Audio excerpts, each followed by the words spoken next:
Pemirsa, Anda masih bersama kami dalam NTV Prime. Kami ajak Anda untuk mengikuti diskusi dalam NTV Prime Dialog. Saya Doni De Keizer. Setelah Mahkamah Konstitusi memutuskan dua hal penting menyangkut pilkada, Dewan Perwakilan Rakyat tiba-tiba membahas revisi Undang-Undang Pilkada. Beberapa hal yang disepakati dan bakal dibawa ke rapat paripurna. Ternyata mbalelo atau melawan keputusan MK. Ada apa dengan wakil rakyat yang terhormat ini? Mengapa DPR dan juga pemerintah kesannya mengangkangi Mahkamah Konstitusi yang merupakan benteng konstitusi kita? Kami ajak Anda untuk berdiskusi terkait topik kali ini. Kami sudah hadirkan ahli hukum pemilu Heru Widodo, ada juga Firman Nur, peneliti dari Pusat Riset Politik BRIN, dan juga ada anggota atau politisi PDI Perjuangan Aryo Seno Bagaskoro, dan juga nanti akan bergabung bersama kita pakar hukum tata negara Zainal Arifin Muhtar. Selamat bergabung Mas Heru, apa kabar? Selamat malam. Dari wajah Alhamdulillah kayaknya sehat. lagi mumet atau gimana? Oh enggak wajahnya. Ya? Tetap sehat ya? Sehat. Oke, kita sapa Pak Firman, apa kabar Pak Firman? Ya, Mas Aryo, apa kabar Mas Aryo, sehat? malam Mas Doni De Keizer yang selalu istimewa. Ya, saya langsung minta komentar Mas Heru dulu ya, komentar Anda. DPR mbalelo atau mengangkangi MK? Ya, istilah itu bisa dua-duanya tepat. Ya, bisa juga tidak. Jadi, tapi begini, pertama yang perlu digarisbawahi adalah secepat itu DPR merespon sehari, bahkan beberapa jam setelah putusan Mahkamah keluarkan beredar di WhatsApp undangan dari Balik. Itu yang pertama. Kemudian yang kedua, awalnya saya mengira DPR akan menindaklanjuti putusan Mahkamah Konstitusi karena sesuai dengan perintah undang-undang, putusan Mahkamah Konstitusi harus segera ditindaklanjuti oleh legislatif. Tapi ternyata tadi setelah kita menyimak bersama, hasilnya itu berbeda dengan apa yang saya sangka sebelumnya. DPR memaknai mengenai persyaratan calon usia ya. Nah, ternyata berbeda dengan apa yang dipertimbangkan dalam Mahkamah dalam putusan 60. DPR menyandarkan pada putusan Mahkamah Agung. Ya. Padahal kita tahu putusan Mahkamah Agung itu adalah uji material terhadap peraturan KPU, bukan terhadap Undang-Undang Pemilu Kada. Sementara Mahkamah Konstitusi memberikan pertimbangan dan tafsir dalam putusan 60 itu terhadap Undang-Undang Pemilu Kada yang menetapkan bahwa 30 tahun ya itu pada saat penetapan. Kenapa? Karena itu merupakan bagian dari syarat calon, bukan syarat kepala daerah terpilih. Nah, yang menjadi ujungnya nanti saya khawatir ketika ini dipaksakan dilaksanakan oleh penyelenggara. Ini penyelenggara kan hanya melaksanakan undang-undang. Penyelenggara melaksanakan dengan menetapkan entah itu siapa, 25 tahun pada saat pelantikan atau 30 tahun pada saat pelantikan untuk pemilihan gubernur akan dibawa ke Mahkamah Konstitusi. Dan di situ Mahkamah dalam pertimbangan hukum putusan 60 menyatakan bahwa dalam manakala penyelenggara tidak mengikuti apa yang ada dalam pertimbangan putusan Mahkamah, Mahkamah Konstitusi sebagai peradilan yang memeriksa sengketa hasil berpotensi untuk membatalkannya. Kan menjadi biaya mahal. Kalau misalnya satu kabupaten atau provinsi dengan syarat calon yang usianya itu belum cukup, dan kemudian sudah terjadi proses, tahu-tahu dibatalkan. Apalagi misalnya di suatu provinsi di Pulau Jawa lah ya, biayanya mahal. Biasanya kan kita protes DPR kok gerakannya lamban gitu kan. Sekarang gercep itu kita protes juga. Gerakannya cepat. Nah itu nanti efeknya di dalam perspektif hukum acara itu bisa menimbulkan beban negara gitu untuk penyelenggaraan pemungutan suara ulang gitu. Ini menarik di sini. Saya akan minta komentarnya Pak Firman dulu. Pak Firman, bagaimana Anda mencermati perkembangan terkini dalam waktu 24 jam yang sangat gercep ini?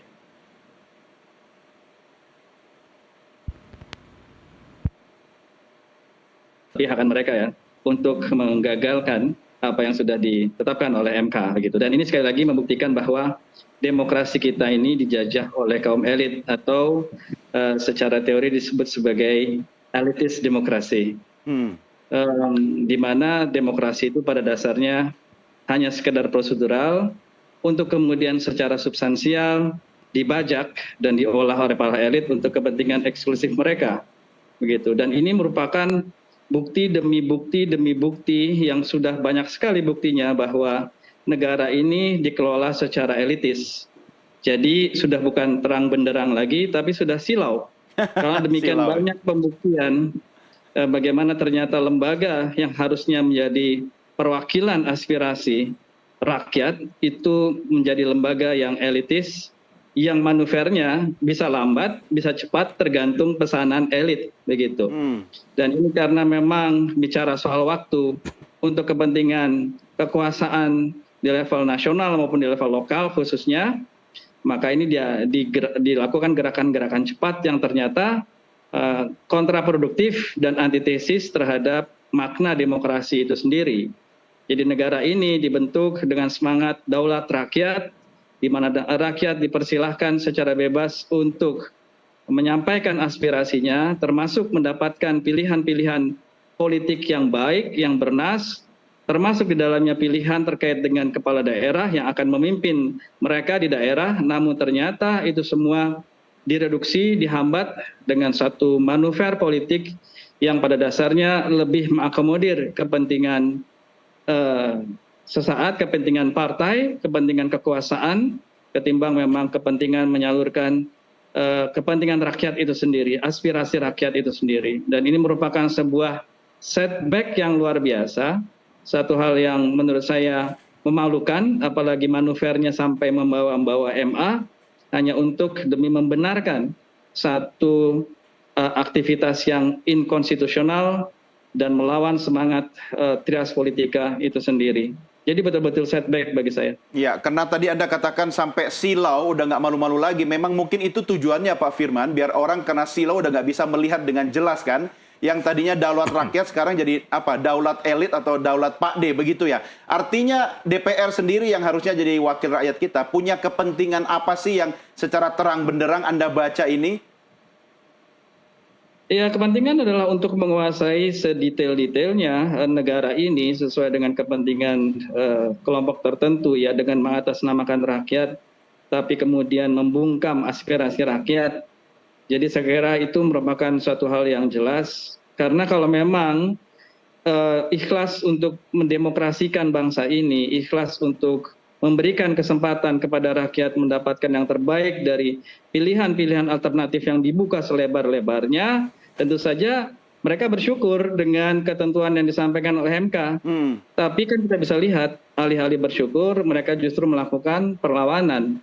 Nah, ini yang saya kira memang bisa jadi mentalitas yang ada di dalam di DPR itu memang bukan demokrasi yang genuine, begitu. Ya, Mas Aryo, setelah kemarin dapat hadiah, sepertinya PDI Perjuangan malah di PHP-in oleh teman-teman di DPR.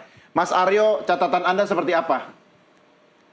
Ya, kalau bicara di PHP-in, yang di PHP ini bukan cuma kami, tapi kalau kita membaca media sosial selama 24 jam terakhir, setidaknya 5 jam terakhir lah, itu hampir seluruh elemen masyarakat sipil, kawan-kawan mahasiswa, kawan-kawan peduli demokrasi, akademisi, bahkan insan pers, itu mengunggah satu posting bersamaan, yaitu peringatan darurat.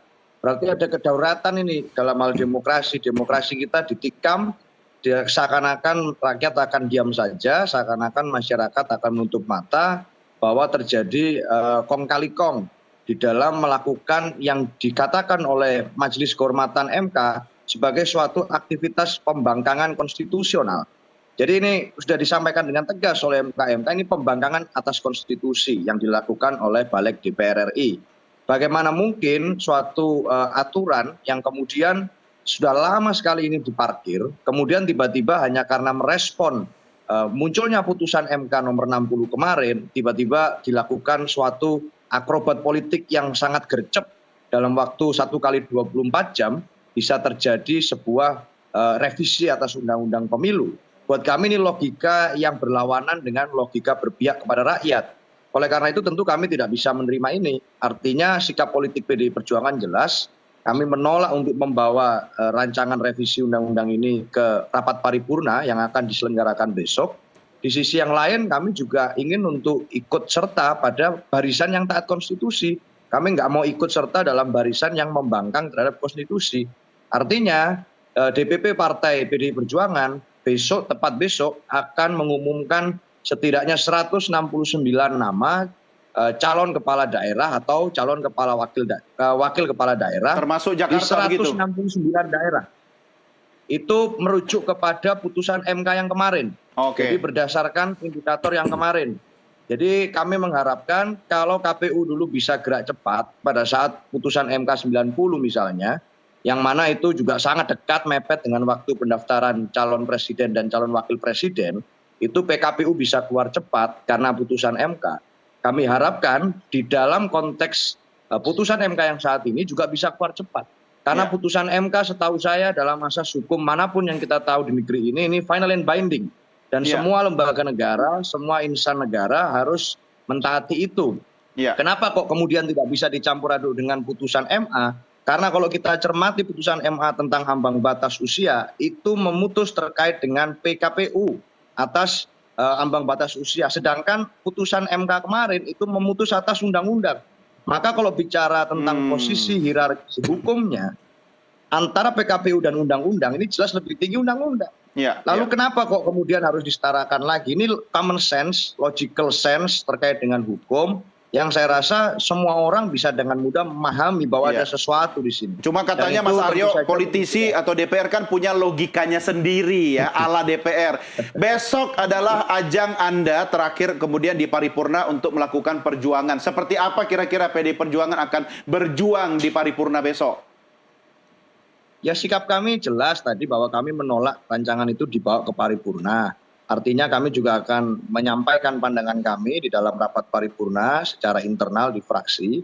Tetapi bicara tentang ketaatan terhadap konstitusi, sebenarnya kan kami sudah jelas juga sikapnya bahwa yang kami umumkan nama-nama calon kepala daerah itu merujuk pada indikator yang ditetapkan oleh MK. Jadi bukan dari undang-undang lama, besok 169 daerah. Jadi malah bolanya sekarang hari ini sebenarnya ada di KPU. Kalau kami siap saja dengan waktu yang sangat singkat, kami siap untuk mendaftarkan, memenuhi kelengkapan administrasi, taat pada keputusan konstitusi. Sudah, kalau kami posisi standing position kami di sana. Udah gitu aja ya. Wah ini menarik nih Mas Heru. Artinya besok kita akan lihat nih Mas Aryo dan teman-teman PDI Perjuangan akan mengumumkan cawagup ya, calon kepala daerah termasuk Jakarta. Iya kan? Nah, catatan Anda, ingat bahwa DPR adalah lembaga politik. Betul. Kita mau bicara produk hukum, tapi prosesnya lewat lembaga politik, ya kan? Jadi kita akan menyaksikan apa nih besok ini? Apakah ada sinetron ngeri-ngeri sedap baru atau seperti apa nih? Iya. Jadi kalau memang besok tidak bisa dicegah, karena kan PDIP suaranya tidak bisa lagi mayoritas ya Mas Aryo ya. Kalah kalau kemudian voting, tetap kan dikeroyok nih kan tetap, di DPR kan? Dikeroyok, tetap akan ditetapkan kemudian hari Senin kalau tidak salah dengar akan disahkan oleh Presiden. Nah, yang menarik adalah yang disampaikan oleh Mas Aryo tadi. Ketika besok benar PDIP akan mengumumkan pasangan calon yang diusung oleh PDIP dengan ukuran dengan dasar putusan MK. Itu kita melihat ke depan pasangan calon yang diusung PDIP itu akan mendaftar ke KPU. Ya kan, akan mendaftar dengan berdasarkan putusan Mahkamah Konstitusi dan KPU akan menolak. Kemungkinan besar KPU akan menolak karena KPU akan bersandar pada kekuasaan. Nah, ini akan menjadi sengketa yang berkepanjangan. Tapi yang jelas itu tetap menjadi modal untuk nanti ketika misalnya sengketa proses di Bawaslu tidak berhasil, sengketa proses di Pengadilan Tinggi Tata Usaha Negara tidak berhasil, PDIP bisa mengajukan sengketa di Mahkamah Konstitusi. Dasarnya berdasarkan apa? Berdasarkan berdasarkan putusan Mahkamah Konstitusi.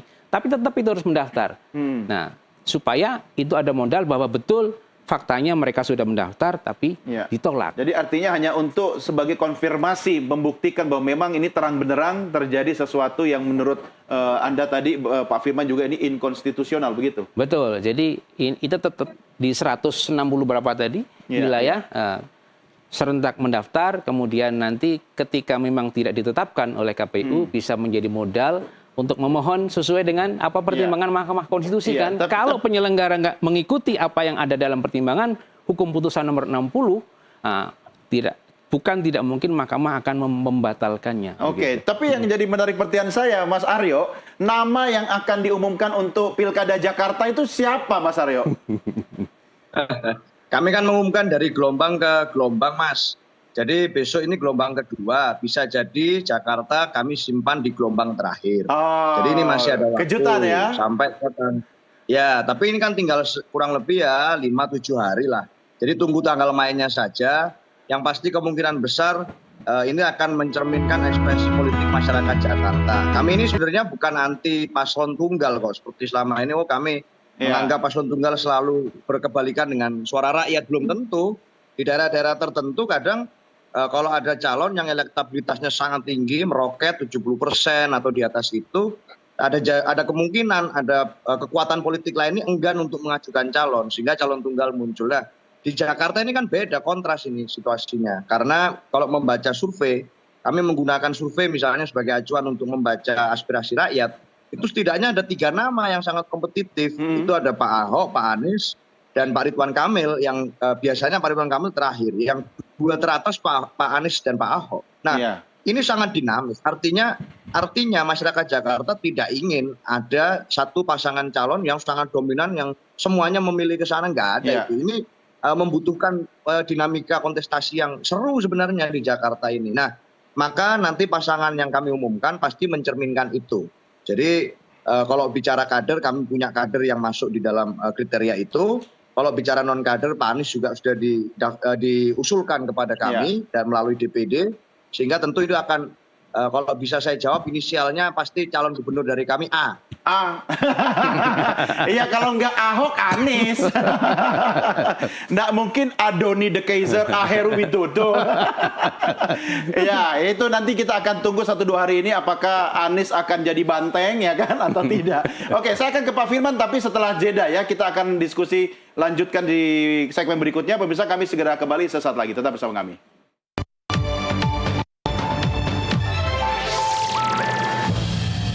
Pemirsa, sebelum kita lanjutkan diskusi kita malam ini, saya ajak Anda untuk menyimak pernyataan Presiden Republik Indonesia terkait perkembangan situasi 24 jam terakhir ini.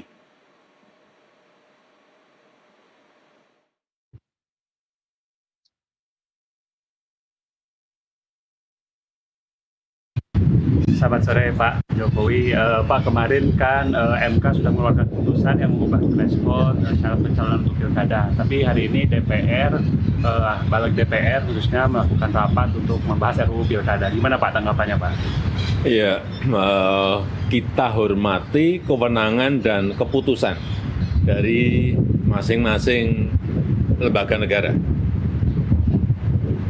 Itu proses konstitusional yang biasa terjadi di lembaga-lembaga negara yang kita miliki. Terima kasih Bapak. Ya. Saya sulit menerjemahkan statement Presiden Republik Indonesia yang juga seorang politisi. Pak Firman mungkin punya rumusan yang paling dahsyat untuk menerjemahkan statement Presiden tadi. Tapi saya nggak dengar statement itu. Ya, katanya itu wajar terjadi dalam urusan politik tanah air gitu. Mencermati perkembangan belakangan ini. Iya, berarti mindset presiden kita bukan mindset seorang Demokrat. Clear bagi saya. Karena seorang Demokrat itu pasti sangat terganggu dengan manuver yang nuansanya inkonstitusional, mengingat bahwa salah satu esensi dari demokrasi yang membedakan dengan sistem lain adalah rule of law. Itu clear. Ya. Artinya selain berpolitik untuk kepentingan kelompoknya dan juga untuk berkepentingan yang lain, hal yang patut diperhatikan adalah bahwa manuver itu harus dilandasi pada satu aturan main yang jelas, yang konstitusional.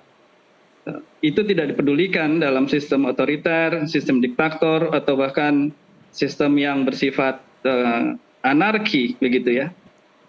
Dan saya kira kalau situasi yang sudah sangat genting ini masih dianggap biasa-biasa saja, saya kira secara objektif bisa saya katakan ada problem dalam pemahaman demokrasi dari presiden kita itu, begitu ya. Dan harusnya kalau memang beliau paham demokrasi dan menjadi seorang Demokrat, dia pasti sebisa mungkin menghimbau sebagai posisinya sebagai kepala eksekutif dan juga sebagai kekuatan politik untuk menghimbau kepada DPR agar patuh terhadap keputusan MK dan menjalankan itu secara konsisten begitu, agar pada akhirnya nanti produk-produk politik yang dihasilkan mulai dari hasil kampanye pemilu dan juga produk kebijakan yang dihasilkan oleh pemerintahan yang terpilih nanti itu juga legitimate berdasarkan hukum begitu. Ya, oke. Kalau itu saya bisa klarifikasi, saya bisa konfirmasi Pak Firman bahwa Pak Jokowi bukan seorang Demokrat. Karena dia tidak punya partai sekarang. Yang Demokrat itu Pak SBY. Oke, gimmick aja ya Pak Firman. Sudah bergabung juga bersama kita pakar hukum tata negara Zainal Arifin Muchtar. Bang Uceng, apa kabar? Alhamdulillah sehat. Ya, makasih. karena Anda alumnus Universitas Gadjah Mada, mungkin Anda punya keahlian membaca statement Raja Jawa itu seperti apa sih kira-kira? Bagaimana komentarnya Mas Uceng? Iya, saya kira apa yang disampaikan Pak Jokowi sebenarnya adalah inkonsistensi ya.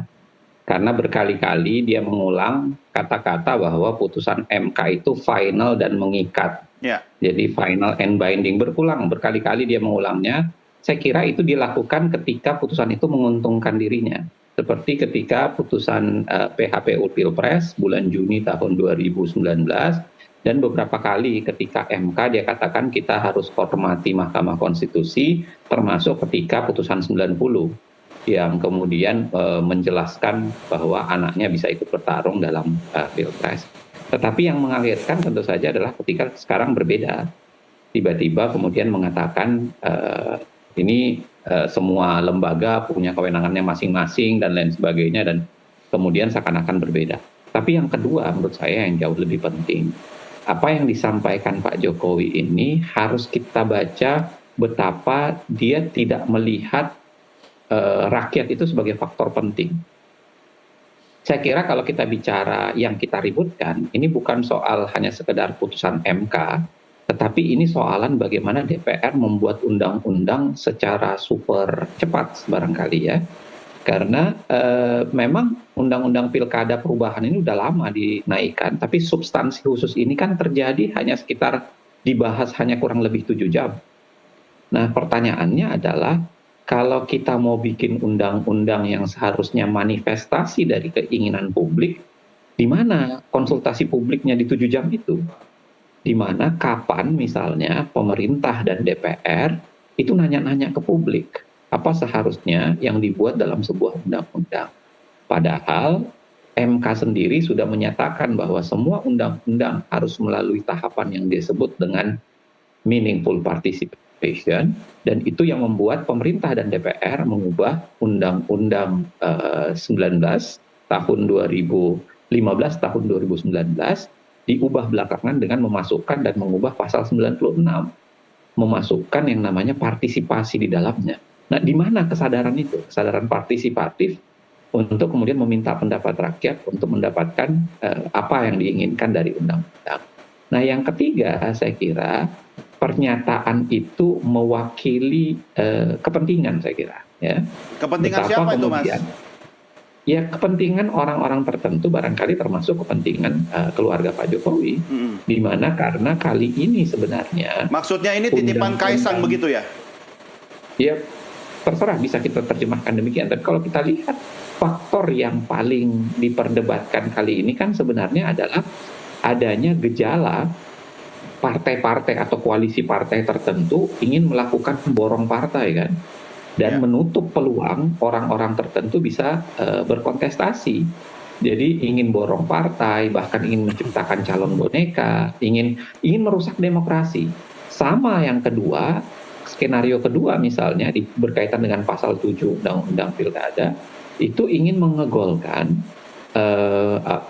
orang tertentu yang belum berusia 30 pada saat penetapan calon, tetapi akan berusia 30 pada pelantikan. Dan nama yang disebut di situ kan tidak lain dan tidak bukan sebenarnya satu nama yang kakaknya juga terlibat dalam proses putusan 90 Undang-Undang MK. Nah, saya kira yang beginian ini harus dibaca secara bukan saja secara gamblang oleh publik, tapi juga secara wise oleh partai politik yang lain. bahwa kali ini mereka sebenarnya sedang melangkah berderak ke arah yang berlawanan dari prinsip demokrasi. Mereka sedang melangkah berderak itu hanya untuk menguatkan keinginan atau syahwat politik pihak-pihak tertentu saja. Dan tidak bicara soal masa depan demokrasi. Tagihan terbesar barangkali yang harus kita kirimkan ke Pak Jokowi sekarang, maupun partai-partai yang ada, yang berusaha mengubah atau menafsirkan ulang putusan MK itu adalah mereka mau mewariskan apa sih sebenarnya buat masa depan demokrasi Indonesia? Apa yang mereka mau catatkan bagi anak cucu kita kelak ketika mempelajari bagaimana proses demokrasi ditegakkan dengan cara permainan macam ini? Ya mungkin itu warisannya adalah mewariskan jabatan kepada anak cucunya, ya kan? Saya tanya ke Pak Heru dulu nih. Kalau bicara sekarang posisi yang paling sulit itu KPU dong ya, si Mahkamah kejepit gitu kan?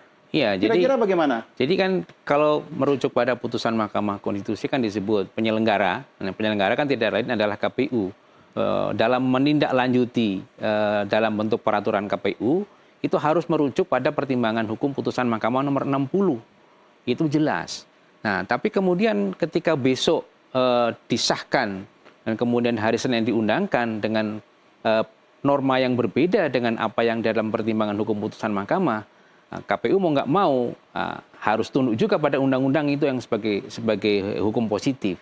Nah, dilematis ketika KPU tidak melaksanakan putusan Mahkamah, bisa dilaporkan kepada DKPP, bisa diberhentikan, tapi pada sisi yang lain ketika KPU juga tidak melaksanakan undang-undang yang sudah berlaku hari Senin nanti, itu juga bisa jadi permasalahkan. Gitu. Atau sengaja diciptakan begitu biar chaos misalnya? Ya, bisa jadi demikian. Tapi begini, ketika ini dibahas atau disahkan dengan cara-cara yang tidak lazim, nah, bisa saja kita coba, kita challenge, langsung dimohonkan pengujian kepada Mahkamah Konstitusi. Pada hari itu juga. Tidak tertutup kemungkinan. Mahkamah ketika memutus soal KTP, soal KTP itu hanya 2 hari, langsung diputus. Tidak tertutup kemungkinan karena ini pelanggaran konstitusi yang kasat mata gitu. Apakah Mahkamah akan berdiam diri? Bukan kasat mata lagi, silau katanya Pak Firman. Jadi tidak tertutup kemungkinan. Jadi teman-teman siapa yang punya legal standing, punya semangat untuk menjaga demokrasi, ketika hari Jumat besok sudah diketok palunya, disusun draftnya, didaftarkan, Senin keluar nomornya, diperbaiki permohonannya, minta dipercepat. Kan Mahkamah bisa memutus tanpa melalui pleno. Iya, dan salah satu harapan demokrasi kalau saya pinjem statementnya Mas Heru tadi, mungkin bisa lewat PDI Perjuangan begitu ya. Karena kan di Dewan ini kan Mas Aryo, Anda kan dikeroyok rame-rame gitu kan, dengan partai-partai plus tadi itu gitu kan. Langkah yang dilakukan PDI Perjuangan tentu harus tetap konstitusional, walaupun tadi Mas Aryo mengatakan ini sudah inkonstitusional, tetapi tentu untuk mengkantornya dengan langkah yang konstitusional. Strateginya kira-kira kemana arahnya, Mas Aryo? Ya, tentu saja kalau bicara voting, pengambilan suara, bicara tentang menyelamatkan konstitusi, kalau bicara voting lawan koalisi super besar itu, tentu kami akan kalah. Kalau ini voting ya, menggunakan cara itu. Tetapi saya jadi berpikir begini, kalau dikatakan oleh Stephen Levitsky, Mas, itu ada bukunya namanya How Democracies Die. Demokrasi itu berupaya dibunuh, itu bukan dengan cara-cara ekstrim, bukan dengan cara-cara bersenjata di mayoritas negara demokratis, tetapi dengan cara-cara yang menunggangi alat-alat demokrasi, perangkat demokrasi, dengan cara-cara itu, entah itu lewat institusi penegak hukum, institusi politik, institusi pencipta hukum, legislator, itu digunakan itu, langkah-langkah itu oleh kelompok atau orang per orang yang tidak suka dengan demokrasi yang memang harus ada perbedaan-perbedaan. Nah, jangan-jangan langkah-langkah ini yang sedang terjadi ini adalah termasuk 101 atau cara untuk membunuh demokrasi itu dalam konteks yang lebih simpel di Indonesia. Tapi kita dipertontonkan dengan cara seperti itu loh. Kami tidak bisa, kami secara prinsipal, kami nggak bisa ikut serta dengan cara seperti itu. Kami ini diminta Bu Mega, Ketua Umum kami, untuk tetap bertahan pada konstitusi. Maka apa yang menjadi pertontonan publik kali ini buat kami bukan lagi perdebatan mengenai demokrasi substansial atau prosedural. Ini nih demokrasi artifisial ini. Jadi seakan-akan demokrasi padahal nggak ada ini. Hanya untuk memuaskan keinginan politik, ambisi politik dari orang atau keluarga tertentu. Buat kami sudah sangat tidak menarik. Siapa sih orang atau keluarga tertentu itu siapa? Emangnya banyak? Orang cuma satu keluarga kok. Ya semua sudah tahu ini you know who lah Mas, kalau di film Harry Potter itu you know who. Itu Ya udah sebut aja Mas Aryo. loh, inisial you know who itu YKW. Ya itu inisialnya you know who. YKW ya, Jadi bukan JKW ya. Iya, jadi buat kami ini kalau Mas Uceng bikin film Dirty Vote ini udah dirty semuanya. Dirty way, dirty method, dirty semua udah. Nggak cuma dirty vote aja, belum vote ini Mas. Iya. Masih pra-vote ini sudah dirty. Jadi buat kami ya inilah tampak seperti ini. Kami menyayangkan betul kalau kemudian lembaga negara yang lain tidak kunjung melaksanakan amanat konstitusi untuk mematuhi peraturan MK. Masa MK sampai harus bilang ini pembangkangan konstitusi. Terus Ya. konsekuensinya apa dong kepada partai-partai politik yang ada di fraksi DPR yang membangkang? MK memang punya kewenangan untuk melakukan langkah-langkah. Kalau Pak Saiful Mujani di Twitter sangat keras. Kalau gitu apakah konsekuensinya termasuk pembubaran partai politik yang membangkang? Apakah harus sejauh itu langkah-langkah itu dilakukan? Nah, buat kami ini membuat banyak diskursus yang muncul karena ini sangat berbahaya kalau dibiarkan. Buat kami Iya.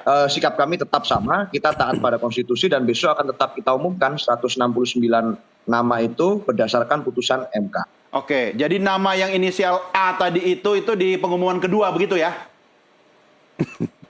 Ya kemungkinan besar begitu karena Jakarta ini istimewa, spesial, karetnya 3 karena hat-trick.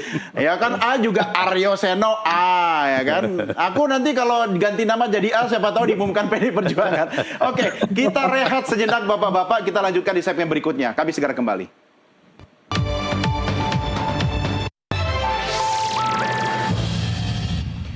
Kita lanjutkan diskusi kita. Saya kembali ke Mas Uceng. Mas Uceng, ini kalau orang Makassar bilang ini patotoy sekali memang ini DPR ini. Kira-kira menurut Anda langkah yang bisa dilakukan masyarakat sipil untuk merespons aksi DPR sekarang itu seperti apa? Ya, saya kira tetap saja ya, seperti hafalan biasanya, bahwa ini bisa dibawa melalui proses kalau misalnya undang-undangnya sudah disahkan, ditandatangani, mendapatkan nomor, maka ini kemudian bisa dibawa ke proses di Mahkamah Konstitusi dalam judicial review. Cuma ini sendiri saya harus wanti-wanti dan agak hati-hati nih, karena harus kita ingat salah satu undang-undang yang mau direvisi DPR juga itu adalah undang-undang Mahkamah Konstitusi itu sendiri. Yeah. Dan kalau undang-undang Mahkamah Konstitusi direvisi, perkiraan saya mungkin ada 2 sampai 3 hakim yang selama ini sangat kritis, kemudian mendorong, membantu menguatkan pemberantasan korupsi dan penguatan demokrasi, itu sangat mungkin akan mencoba ditendang dengan permainan usia.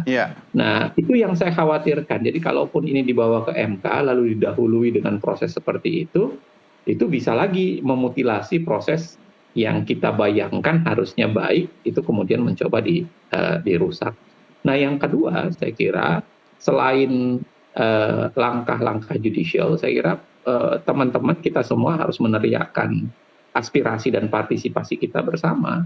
Karena DPR beserta pemerintah mempertontonkan cara mengubah undang-undang tanpa partisipasi dan aspirasi yang memadai. Karenanya menurut saya kita harus turun bersama, teriakkan bersama. Makanya Constitutional and Administrative Law Society, kumpulan pengajar hukum tata negara dan administrasi negara, serta pemerhati hukum tata negara dan administrasi negara, itu sudah mengeluarkan pernyataan tadi, termasuk kita mendorong supaya DPR tidak bermain-main, pemerintah juga tidak bermain-main dengan demokrasi, tetapi di ujungnya kita katakan kalau tetap ini dipaksakan menuju ke arah pilkada, yang memang pilkadanya diatur sedemikian rupa demi syahwat politik tertentu, maka kami juga akan menyerukan memboikot pilkada itu sendiri sebagai bagian dari tanggung jawab bahwa kita tidak akan mengesahkan atau membenarkan sebuah pemilu yang tidak legitimate sebenarnya. Begitu. Ya, itu hak konstitusi masyarakat ya, bisa dilakukan. Nah, saya tanya ke Pak Firman dulu. Pak Firman, kalau kita sekarang berbicara soal waktu, ini kan injury time semua. Jangan-jangan memang ada skenario bahwa ya mepet-mepet saja, karena opsinya nanti kalau gagal ya chaos begitu. Anda membacanya seperti apa Pak Firman? Ya, ada kemungkinan memang buying time ya, karena itu yang mungkin masih bisa dilakukan oleh para politisi agar memang hasrat mereka itu tersampaikan begitu ya. Dan ini kembali pada karakteristik elit partai kita, di mana memang mereka tumbuh dan berkembang dalam satu atmosfer baru kepartaian yang semakin tidak independen di dalam pengertian otonomi sebagai salah satu pilar dari kemandirian partai, sebagaimana yang disampaikan oleh Landaran Swanson misalnya. Ketika kita bicara partai modern, itu adalah partai yang memang harus sebisa mungkin tidak terkooptasi oleh kekuasaan. Sejauh kooptasi itu terasakan, apakah karena faktor-faktor yang terkait dengan hukum atau bisnis dan lain-lain, sejauh itu pula kekuasaan akan selalu bisa mengangkangi partai-partai. Partai-partai sudah tergigit lidahnya, begitu kata Hamka. Sehingga manut dengan komisaris utamanya atau manut dengan pemilik remote controlnya, sehingga memang apa yang terjadi pada hari ini pada akhirnya kembali kepada epicentrum persoalan kita, bahwa ini terletak pada kualitas partai politik. Oleh karena itu memang harapan ke depannya ya memang harus ada pembenahan partai politik, tapi itu mungkin masih agak lama ya, karena kita butuh beberapa generasi lagi kelihatannya untuk membersihkan partai-partai. Itu pun kalau memang kita konsisten berjuang untuk memperbaiki partai, begitu, tidak lelah duluan. Tapi saya kira memang ini cerminan bagaimana kooptasi partai-partai itu demikian nyata, semakin kuat. Saya tidak membayangkan ini akan terjadi di awal reformasi, ketika partai-partai masih gagah karena independensinya. Partai-partai baru yang demikian mengakar, yang digerakkan oleh kalangan intelektual, aktivis, itu masih sangat nyaring bunyinya, karena pamrih politiknya hanya untuk rakyat, dan memang keterkaitan dengan kekuasaan lemah atau belum ada. Tapi seiring dengan waktu, yang terjadi adalah partai-partai yang terbeli, partai-partai yang terkooptasi. Akibatnya ya mudah saja, kalau kemudian instrumen kekuasaan dengan segala cara itu bisa kemudian melakukan babat alas terhadap partai-partai yang ada, dan partai-partai seperti kerbau yang dicucuk hidung. Apa yang terjadi di Golkar saat ini salah satu refleksi dari situasi bagaimana kooptasi terhadap partai yang bahkan salah satu yang terbesar di Indonesia itu dilakukan, dan dampaknya sangat luar biasa. Ibaratnya Golkar ini besar, tapi seperti istana pasir ternyata besar, namun tidak berdaya. Rapuh ya. Karena itu dari faktor independensi. Jadi ke depan PR kita adalah membuat partai politik kita lebih independen, karena kita tahu, semua sama-sama tahu bahwa dampaknya bisa ada di parlemen, bisa ada di eksekutif, bisa ada di yudikatif, dan akhirnya partai bukan menjadi alat rakyat lagi, tapi alat kepentingan elit semata. Ya, saya kira ini sebenarnya logistik udah cair di depan ini. Cuma PDI Perjuangan aja nggak kecipratan karena berseberangan. Tapi Pak Heru, Anda melihat besok paripurna udah kebaca ya, akan seperti apa ya? Nah, kalau itu sesuai dengan dugaan Anda, apa yang bisa dilakukan oleh kita masyarakat sipil ini? Ya, tadi seperti sudah disampaikan juga oleh Mas Uceng ya, ketika besok sudah diketok palu, disetujui. Meskipun tidak bulat karena dipastikan kan PDIP menolak ya. Nah, mau nggak mau kan kita menunggu pengesahan oleh Presiden. Nah, yang bisa kita lakukan tadi seperti yang karena instrumen di dalam negara kita ada permohonan pembatalan ke Mahkamah Konstitusi, itu tidak tertutup kemungkinan. Bukan tidak mustahil Mahkamah juga akan memutus dengan sangat cepat. Tahu-tahu Senin Undang-Undang MK dibahas di DPR. Mau nggak mau gitu. Karena ya bagaimanapun ya itu ya kalau di Depak ya apa boleh buat kan. Ya mau nggak mau, karena ini yang ingin diselamatkan. Yang jelas kita berharap ketika ini ada suatu persoalan serius, persoalan negara, mereka yang berpotensi di Depak itu bisa berjalan dengan kepala tegak karena meluruskan demokrasi, daripada mereka diam ya, yang para yang mulia yang berpotensi di Depak itu diam kemudian ternyata di Depak juga tunduk gitu. Jadi itu pilihan yang menurut saya ketika dalam posisi itu ada permohonan dari masyarakat sipil untuk membatalkan dengan ekstra cepat ya. Kita coba, ini kan praktek ketatanegaraan yang sangat dinamis. Yang penting dicoba aja ya. Yang penting dijalani dicoba, sesuai dengan Ya, kan putusan-putusan yang progresif itu karena challenge yang tidak lazim. Ada milestone. Jadi, Walaupun kita bisa memprediksi kira-kira hasilnya tidak sesuai harapan begitu. kalau putusan mahkamah kita optimis bisa menjadi landmark decision. Iya, Putusan kalau nggak yang- ada kocok ulang di Mahkamah Konstitusi kan. Iya, kan masih lama. Kan kalau kocok ulang kan kita harap permohonan di mahkamah Jumat masuk, ada yang masuk. Kemudian Senin diregister. Nah, bisa saja pagi diregister, sore dipanggil sidang. Iya, tapi Iya. Senin pagi DPR juga undang-undang MK kemudian direvisi. Gitu. Oke, saya menyisakan satu pertanyaan terakhir buat Anda semua. Saya ke Pak Firman dulu. Pak Firman, ini memang kan bolanya di DPR ya. Tetapi kita semua sama-sama tahu bahwa pusat dari segala kegaduhan bahkan sinetron yang kita saksikan di televisi belakangan ini, itu sentranya ada di Istana, di seberang Monumen Nasional, dekat dengan Museum Gajah, ya kan? Apa yang bisa Anda lakukan atau Anda sampaikan kepada Pak Jokowi, ya, ini Mas Aryo sudah senyum-senyum, ya kan, agar hentikanlah kegaduhan ini, Pak Firman. Lalu kita kembali ke jalan yang benar, Pak Firman. Ya, ingat sejarah Pak, bahwa generasi ke depan akan mencatat masa-masa ini dalam perspektif demokrasi adalah bukan masa-masa yang bisa dibanggakan. Sekarang tinggal pilihan bagi para elit apakah ingin dicatat dalam sejarah sebagai kekuatan yang benar dan demokratis atau kekuatan oportunis yang ingin memanfaatkan waktu hanya untuk melihara kekuasaan semata saja. Oke. Saya kira itu, Mas. Baik, saya ke Mas Aryo. Mas Aryo, tadi statementnya Pak Firman jas merah, ya kan? Anda kan harusnya lebih merah daripada Pak Firman. Dan jangan lupa Mas Aryo, ya, kader partai Anda kan jadi ketua DPR. Nah, apa yang bisa Anda sampaikan kepada saudara Presiden? Ini bahasanya ketua DPR nih ya. Terima kasih Mas. Jadi kalau saya simpel saja, Pak Presiden kan sudah menyampaikan permohonan maaf pada rakyat beberapa waktu yang lalu. Dan permohonan maaf itu baru akan terasa bermakna bagi rakyat kalau diimbangi dengan tindakan yang seiring sejalan. Satunya kata dan perbuatan dari Presiden akan sangat ditunggu oleh seluruh lapisan rakyat Indonesia untuk memutuskan apakah permohonan maaf itu tulus atau tidak. Apakah itu benar atau artifisial. Apakah itu sungguh-sungguh atau pura-pura. Itu tergantung dari tindakan yang beliau lakukan. Saya kira masih ada waktu 2 bulan lagi. Jadi untuk Pak Presiden saya rasa masih ada cukup waktu untuk bisa memberikan contoh yang baik bagi generasi ke depan, bagi memberikan legasi terbaik di pemerintahan beliau dengan memberikan satu contoh kepemimpinan yang tidak cawe-cawe dalam pilkada, yang membiarkan konstitusi berjalan dengan sebagaimana mestinya, yang membiarkan proses demokrasi berlangsung. Saya yakin kalau masih ada sisa-sisa hati nurani Pak Presiden untuk mendengarkan, beliau harusnya bisa melakukan itu. Itu saja Mas. Oke, kalau permohonan maaf tulus itu Mas Aryo harus dibarengi dengan bansos juga. Jadi tunggu Lebaran tahun depan. Mas Heru, Iya.